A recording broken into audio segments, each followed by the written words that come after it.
నమస్తే అండి, నేను మీ బోనశ్రీను. ఈ వీడియో అండి పూర్తిగా జియో ఎయిర్ ఫైబర్ కోసం అనమాట అండి. మీలో చాలామంది అండి జియో ఎయిర్ ఫైబర్ కనెక్షన్ తీసుకుందాం, అసలు ఎంత అమౌంట్ అవుతుంది, అలా ఎవరిని కలాలి, ఎక్కడికి వెళ్ళి మన కనెక్షన్ వేయించుకోవాలి, అసలు కనెక్షన్ వేయించుకున్న తర్వాత సిగ్నల్ బాగుంటుందా, టీవీ బాగా వస్తుందా, మొబైల్కి ఎక్కువ కనెక్ట్ చేసుకోవచ్చా, వైఫై సిగ్నల్ బాగుంటుందా అని చెప్పేసి మీలో చాలామందికి అండి చాలా రకాల డౌట్స్ ఉంటాయి నాకు తెలుసు. కాబట్టి అండి మీ డౌట్స్ అన్ని కూడా నేను క్లియర్ చేస్తానండి. ఎందుకంటే అండి నేను జియో ఎయిర్ ఫైబర్ కనెక్షన్ వేయించుకొని 6 నెలలు అవుతుంది అనమాట అండి. దానివల్ల నేను అప్పటి నుంచి ఇప్పుడు దాకా ఈ కనెక్షన్ వాడుతున్నాను. అయితే ఇందులోని ప్లస్లో ఉన్నాయండి, అలాగే మైనస్లు కూడా ఉన్నాయండి. నేనైతే మాత్రం ఏమి దాయను అనమాట అండి. ఎవరికి భయపడి నేను సగం ఏం చెప్పను, ఉన్నది ఉన్నట్టుగా చెప్తాను అనమాట అండి. ఎవరికి నచ్చినా నచ్చకపోయినా ప్లస్లాగే చెప్తాను, మైనస్లు అయితే మైనస్ లాగా చెప్తాను అనమాట అండి. అది కాబట్టి ఈ వీడియో పూర్తిగా చూడండి, ఈ వీడియో మాత్రం స్కిప్ చేయొద్దు. ఫస్ట్ అండి జియో ఎయిర్ ఫైబర్ కనెక్షన్ ఎలా తీసుకోవాలి అని చెప్పేసి డౌట్ పడతారు కదా, డౌట్ కోసం చెప్తాను అనమాట అండి. అయితే నేను జియో ఎయిర్ ఫైబర్ కనెక్షన్ ఎంచుకుందామని చెప్పేసి అండి నేను ఏం చేశానంటే అండి, ఆల్రెడీ జియో సిమ్ వాడుతున్నాను అనమాట అండి. జియో సిమ్ వాడుతున్నాను కాబట్టి నా మొబైల్లోని మై జియో యాప్ ఓపెన్ చేశాను అనమాట అండి. ఓపెన్ చేయగానే అక్కడ ఒక బ్యానర్ కనపడుతుంది, ఏమనంటే అండి జియో ఎయిర్ ఫైబర్ కనెక్షన్ 3 నెలలు ఫ్రీ, మీరు ఎంచుకుంటే బాగుంటుందని చెప్పేసి అందులో ఒక బ్యానర్ కనపడుతుంది. సరేలే అని చెప్పేసి నేను క్లిక్ చేశానండి. క్లిక్ చేసి అందులోకి వెళ్ళి నా డీటెయిల్స్ అన్ని ఇచ్చేసి నేను బుక్ చేసుకున్నాను అనమాట. బుక్ చేసుకున్న తర్వాత ఒక 10 రోజుల్లో వచ్చేసేసి మా కస్టమర్ మిమ్మల్ని సంప్రదించాడండి, మీకు జియో సెటప్ బాక్స్ వేసేస్తారని చెప్పేసి అందులో ఆ సారాంశం అనమాట. అయితే నేను చాలా రోజులు అయిందనమాట అండి. అసలు నేను మా కస్టమర్కి కూడా కాల్ చేశాను, నేను బుక్ చేసుకున్నానండి, నాకు కనెక్షన్ కావాలని చెప్పేసి అడిగాను. నేను ఇదిగో అన్నారు అదిగో అన్నారు చెప్ప మన కనెక్షన్ అయితే ఏమీ వేయలేదనమాట అండి. ఎటువంటి రెస్పాన్స్ లేదు. ఏంట్రా బాబు అసలు వేస్తలేదు, ఎలాగ మరి జియో ఎయిర్ ఫైబర్ కనెక్షన్ ఎలా వేయించుకోవాలరా బాబు అనుకున్నప్పటికీ మా ఫ్రెండ్ అండి ఏం చేశాడంటే ఒక అతను కనెక్షన్ వేయించుకున్నాడు. వేయించుకుంటే అప్పుడు మా ఫ్రెండ్కి ఫోన్ చేసి, బెదరు అసలు ఎలా వేయించుకున్నావు నువ్వు, నాకు కూడా కలెక్షన్ కావాలనుకుంటే నేను ఆల్రెడీ మైజీ యాప్లో బుక్ చేసాను, అవుతలేదు అని చెప్పాను.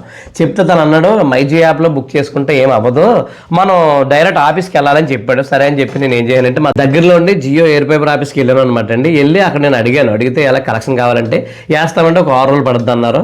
అసలు అమౌంట్ ఎంత అండి అని అడిగాను. 1200 రూపాయలండి అన్నాడు. అదేంటి ఫ్రీ అన్నారు కదండి, మరి 1200 ఏంటండి అంటే, అవునండి మీకు డేటా ఫ్రీ అండి, కనెక్షన్ వేయించుకోవడానికి మాత్రం ఫ్రీ ఏం కాదండి అని చెప్పాడు. సరే ఎంత అండి అంటే 1200 రూపాయలు అని చెప్పాడు. 1200 రూపాయలు మనం కట్టేస్తే, అంటే ఫోన్పే ద్వారా కట్టాలండి, డైరెక్ట్ క్యాష్ కూడా తీసుకుంటలేదు దానిలో. మన ఫోన్పే ద్వారా వాళ్ళకి 1200 రూపాయలు మేము ఫోన్పే చేసిన తర్వాత అప్పుడు వాళ్ళు ఆ జియో సంబంధించిన వాళ్ళు వచ్చి మా ఇల్లు గట్ట చూసుకున్నారు, సిగ్నల్ గట్ట ఎలా ఉందని చెక్ చేసుకున్న తర్వాత ఆఖరికి అయితే కనెక్షన్ అయితే వేసేస్తారనమాట అండి. కనెక్షన్ వేసేటప్పుడు అండి మనకి ఏం చేశారంటే అండి, మన ఇంటి పైన ఒక బాక్స్ ఆల్రెడీ స్క్రీన్లో పెడుతున్నాను చూడండి, మీకు ఒక బాక్స్ ఒకటి పైన ఇన్స్టాల్ చేశారండి. తర్వాత అందులో అంటే ఆ బాక్స్లోని సిమ్ కార్డు ఉంటుంది అనమాట అండి. టవర్ నుంచి సిగ్నల్ తీసుకొని అది లోపల వైఫై రూటర్ ఉంటుంది అనమాట, దానికి వస్తుంది అనమాట. ఆ వైఫై రూటర్కి మనకు కంపల్సరీ పవర్ కనెక్షన్ ఇవ్వాలన్నమాట అండి. వైఫై రూటర్ ఒకటి, అలాగే మన సెటప్ బాక్స్ అంటే టీవీకి మరి ఛానల్ రావాలి కదండి, ఆ బాక్స్ ఒకటి, మొత్తం 3 బాక్సులు మనకి ఇన్స్టాల్ చేశారనమాట అండి. సెటప్ బాక్స్ అయితే మాత్రం ఫిట్ చేస్తారనమాట అండి. ఫిట్ చేసిన తర్వాత సెట్టింగ్స్ అన్నీ అలా చేసేసిన తర్వాత నేను అలా సిగ్నల్ అలాగొస్తుందని చెక్ చేసుకున్నాను. సిగ్నల్ అయితే మాత్రం చాలా బాగుందనమాట అండి, హై రేంజ్లో ఉందన్నమాట. టీవీ కూడా చాలా క్వాలిటీగా వస్తుంది, అసలు బఫరింగ్ లేదు. అలాగే నేను 3 మొబైల్కి వైఫై కనెక్ట్ చేసుకున్నాను అనమాట అండి. అయినా సరే చాలా బాగుందనమాట. అయితే భవిష్యత్తులో ఎలా ఉంటుందో ఏంటో నాకు తెలియదు, కానీ ప్రెజెంట్ అయితే మాత్రం సిగ్నల్ అయితే మాత్రం చాలా బాగుందన్నమాట. విషయం ఇంపార్టెంట్గా చెప్పేది ఏంటంటే అండి, మనం జియో ఎయిర్ ఫైబర్ కనెక్షన్ చేసుకుంటే కంపల్సరీ మన మొబైల్ ఉండాలన్నమాట అండి. జియో ఎయిర్ ఫైబర్ కనెక్షన్కి కంపల్సరీ ఒక సీరియల్ నెంబర్ ఇస్తున్నారండి వాళ్ళు, ఆల్రెడీ మైజియో యాప్లో వచ్చేస్తుంది మనకి. దాని ద్వారా మనం రీఛార్జ్లు చేసుకోవచ్చు అనమాట. అలాగే మనం ఒక వైఫై ఇస్తారు, దానికి ఒక మనం పాస్వర్డ్ పెట్టుకోవచ్చు, మనకు నచ్చిన పాస్వర్డ్ పెట్టుకోవచ్చు అనమాట అండి.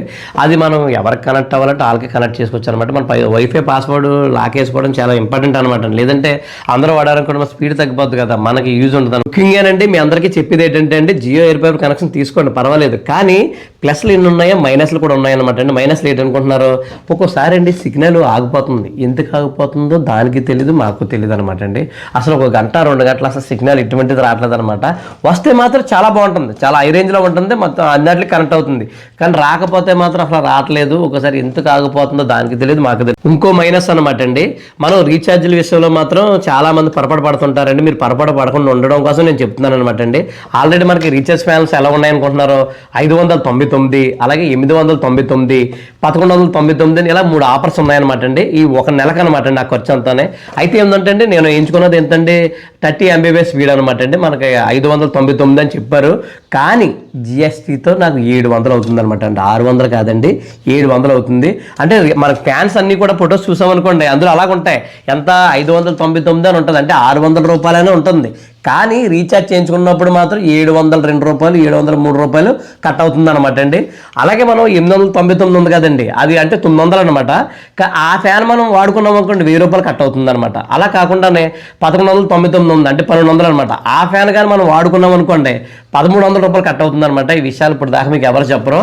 మనం 600 రూపాయలకి GST 100 రూపాయలు వేస్తున్నారు అనమాట. ఈ విషయం ఇప్పుడు దాకా మీకు ఎవరు చెప్పరు, తెలియని వారు కూడా ఇది పెద్ద ఇది కింద. ముఖ్యంగానండి ఇంకొక మైనస్ అనమాట అండి, ఈ జియో ఎయిర్ ఫైబర్ మనం టీవీ ఆన్ చేయాలనుకోండి, మనం ఇన్ని రోజులండి మనకు కేబుల్ కనెక్షన్ వాడుకునే వాళ్ళం అండి. వాడుకోవడంగానే ఏం చేసామంటే బోర్డు కాడ మనం స్విచ్ ఆన్ చేసేసి టీవీ కాడ రిమోట్లో రెడ్ బటన్ నొక్కమనుకోండి టీవీ వచ్చేసేది. అది చాలా సింపుల్ విషయం, పెద్దవాళ్ళందరూ వాడుకుంటారు.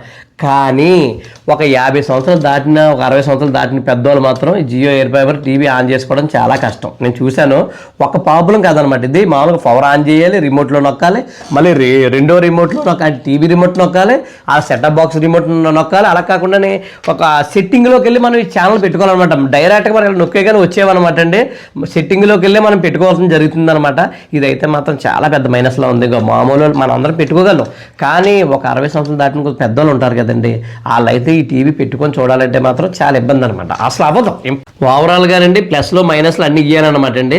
మీ అసలు జియో ఎయిర్ ఫైబర్ వేయించుకోవచ్చా వేయించుకోకూడదా అనుకుంటే అండి, మీ ఏరియాలోనే ఒకసారి చెక్ చేయించుకోండి సిగ్నల్ బాగుందా లేదని. సిగ్నల్ బాగుందంటే మాత్రం కంపల్సరీ వేయించుకోండి, అందులో అడ్డేమీ లేదు. ఒకవేళ సిగ్నల్ బాగలేదు అనుకోండి, ఎయిర్టెల్ వేరే కనెక్షన్స్ ఉన్నాయి కదా, ఎయిర్టెల్ వేయించుకుంటే బెస్ట్ అనమాట. అంటే నేను అది బెస్ట్ అని చెప్పను, ఇది బెస్ట్ అని చెప్పను అనమాట అండి. మైనస్లో ఇందులోనే ఉంటాయి, మైనస్లు లేకుండా ఏది ఉండదు అనమాట. మైనస్లు అన్నది ఎయిర్టెల్లో ఉంటుంది, అలాగే జియోలో కూడా ఉంటాయి. ప్లస్లో అందులో ఉంటాయి, ఇందులో ఉంటాయి అనమాట అండి. కాబట్టి పెద్ద ఓవరాల్గా చెప్పాలంటే పెద్ద ఇబ్బంది ఏం కాదు, బాగానే ఉంది. అంత ఇబ్బందికరంగా అయితే నేనే వద్దని చెప్పేద్దును, పర్వాలేదు. సిగ్నల్ బాగుంటుంది. నేను 3 మొబైల్కి అయితే కనెక్ట్ చేసుకుంటున్నాను. అప్పుడప్పుడు ఆగుతుంది, తప్పదు. ఇంకా మరి అన్ని భరించుకోగలగాలి. ఇంక ప్లస్లో మైనస్లు ఎలా ఉంటుంది. ఈ వీడియో ఇంతేనమాట అండి. నేనైతే మాత్రం జియో ఎయిర్ ఫైబర్ కోసం చాలా డీటెయిల్గా చెప్పాను. కాబట్టి మీలో చాలామంది జియో ఎయిర్ ఫైబర్ కనెక్షన్ ఎంచుకుందామని అనుకుంటారు కదా, కాబట్టి వాళ్ళందరికీ కూడా ఈ వీడియో షేర్ చేయండి. అలాగే వీడియో లైక్ చేసి మన ఛానల్ని కొంత సబ్స్క్రైబ్ చేయండి.